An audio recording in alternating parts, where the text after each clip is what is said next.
Bakit tumataas ang presyo ng fuel dahil sa gera ng tatlong bansa? Sa nagdiktara ng sa pinuno ng Pilipinas sa nagtaas ng gas ng Pilipinas.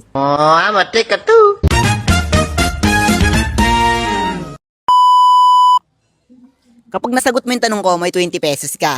At ngayon magtatanong tayo ng mga random people kung anong masasabi nila sa pagtaas ng fuel, bilihin at pagkain. Kung anong masasabi nila dahil sa sigalot ng tatlong bansa. Kaya ngayon magtatanong na tayo. Let's go! 20 na to, sayang to. So ito naman si tatay naman yung tatanungin natin. Hello po tay, pwede po ba kayo matanong about po sa pagtaas ng fuel at mga bilihin for 20 pesos po? Pwede po ba? Pwede na magsalita lang ako. Okay, okay. May 2 question po ako papapiliin sa inyo. Number 1 po ba o number 2? Kahit ng Berto na lang. Number 2 na lang. Okay. Baka mahirap sa number 1. Okay po. Sa number 2 po, bakit pati pagkain at bilihin tumataas dahil sa sigalot ng tatlong bansa po? Ayun, lahat yan, apektado. Apektado tayo lahat. Di ba?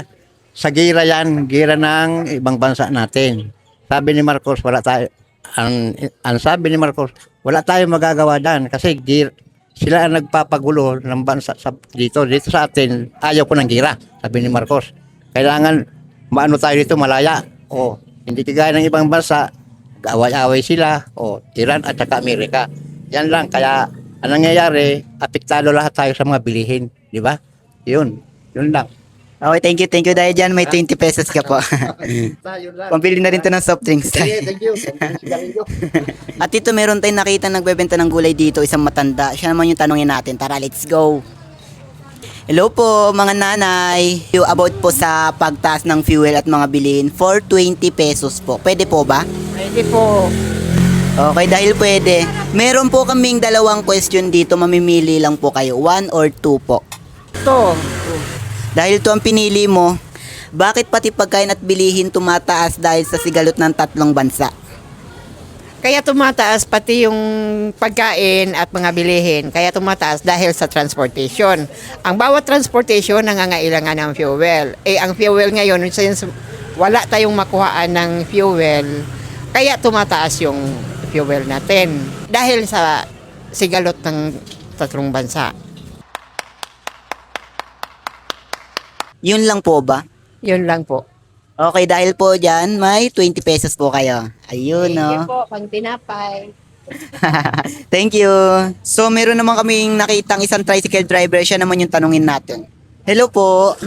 Isa po kayong tricycle driver? Yes, patagal na akong tricycle driver. Siyempre, isa rin ako itong opisyal. May tanong lang po ako.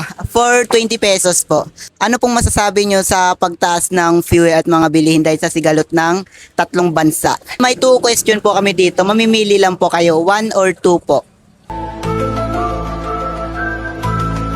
1. Number 1, bakit tumataas ang presyo ng fuel dahil sa gera ng tatlong bansa?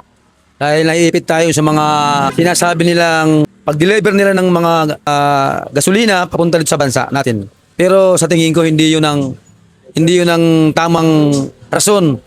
Naiipit daw tayo sa pag-deliver nila papuntang Pilipinas. Okay, yun lang. Okay. Dahil dyan, may 20 pesos po kayo. Thank you po. Hindi po. Hello po, sir. Pwede po ba kayo matanong po for 20 pesos po about po sa pagtaas ng fuel at mga bilihin? May 2 question po kami dito. Mamimili lang po kayo, 1 or 2 po. Sa number 2 po, bakit pati pagkain at bilihin tumataas dahil sa sigalot ng tatlong bansa po? Siyempre kasi sa langis yan, transportation natin kasi naapektuhan yung pati mga pagkain natin, bilihin yan, kaya tumataas din. Yun lang. Yun lang po. Oo. Okay. Thank you po. Dahil dyan, may 20 pesos po kayo. Ito po, isa po kayong isang tricycle driver. Oo. Okay, may tatanungin lang po ako about sa pagtaas po ng fuel dahil po sa sigalot ng tatlong bansa. Ano po masasabi niyo, sir? Kaya tumataas siguro yung dahil sa gera o kaya talagang sadya lang iniipit yung gasolina kaya nagtataas. Kaya yun lahat apektado. Pamasahe, computer, sa mga produkto ng pagkain, ganun.